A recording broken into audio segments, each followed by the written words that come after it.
Hi అండి, welcome back to Uma's kitchen.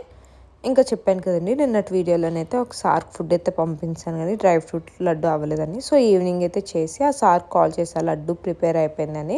But sir ఏంటంటే నిమ్మకాయ పచ్చడి కూడా కావాలి అన్నారు. మన దగ్గర ఏది స్టాక్ ఉండదు కదా సార్, ఇలా 4 days పడుతుంది, 4 to 5 days నిమ్మకాయ పచ్చడి చేయడానికి అంటే పర్లేదండి లడ్డు ఎన్ని రోజులు ఉంటుంది అని అడిగారు. 1 month ఈజీగా ఉంటుంది సార్ అంటే అయితే లడ్డు అది కలిపి పంపించండి ఒక 4-5 daysలో అన్నారు. ఇంకా వేరే వాళ్ళ ఆర్డర్ ఉంది యూఎస్ నుంచి, ఆ మేడం వాళ్ళ ఫ్యామిలీకి ఆర్డర్ పెట్టుకుంటారు ప్రతిసారి పౌడర్ లాగా లడ్డు తీసుకుంటారు, ఈసారి మాత్రం ఇలా కావాలి అన్నారు. ఇంకా నైట్ వచ్చేసి గోంగూర పచ్చడి అలానే చికెన్ తొక్కు పచ్చడి కావాలంటే అది చేసి ఇచ్చాను.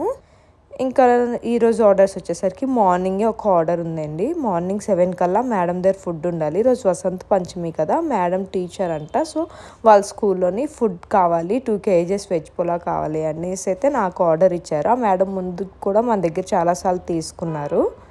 బట్ ఆవిడ రిక్వైర్మెంట్ ఏంటంటే ఆనియన్ గార్లిక్ లేకుండా చేయమన్నారు. రైతా అలానే ఇది 2 అలానే చేశాను. కొద్ది పన్నీర్ అవి యాడ్ చేస్తే బాగుంటుంది కదా టేస్ట్ అనేసి వేసి ఆ మేడంకి అయితే మార్నింగ్ ఇచ్చేసాను. ఇంకా మా పాపకైతే స్కూల్లోని పూజ ఉంటుందేమో అని అయితే పట్లంగా జాకెట్ అయితే వేసి పంపించాను.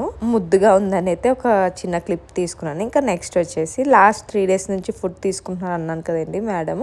ఆ మేడం ఈరోజు కూడా ఫుడ్ కావాలన్నారు, చాలా వెరైటీస్ కావాలన్నారు. పప్పు, పన్నీర్ కర్రీ, ఆలు కర్రీ, కొబ్బరి అన్నం, ఇంకా డబల్ కమీటా, రెగ్యులర్గా డబల్ కమీటా అయితే ఉంటుంది, ఇంకా బగారా రైస్ అయితే కావాలి అన్నారు. ఆ మేడం చేసి ఇచ్చాను. ఇంకా చాలామంది అయితే లంచ్కి అడుగుతున్నారు, బట్ వాళ్ళకు 1/2 an hour ముందు మేడం ఏముంది అవి ఇవ్వండి అని అంటున్నారు.